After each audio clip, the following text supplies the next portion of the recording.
We know that for years, large multinationals with armies of tax lawyers, lobbyists, and political action committees have exploited loopholes to strip profits out of America and have them magically reappear in some island tax haven.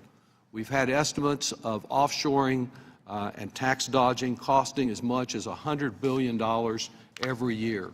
The Joint Tax Staff demonstrated that the Republican tax bill had no effect on this. Not only did it not raise any revenue by closing these loopholes, the Republican bill actually expanded the loopholes and added another $14 billion in lost revenue from these international loopholes.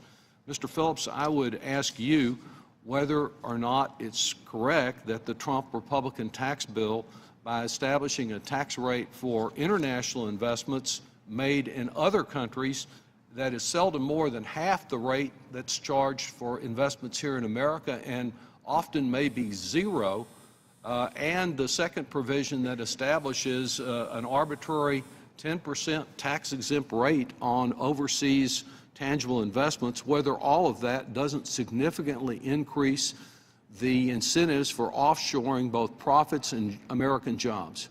Yes, absolutely. On the one hand, it incentivizes moving profits offshore because the lower rate means that companies, if they can shift their profits over there, can pay the lower rate. And then also, I think more disturbingly, is that it actually creates an incentive to move more jobs offshore, because if you actually move those tangible assets offshore and actually make a new factory offshore, then you can actually get a tax break for that.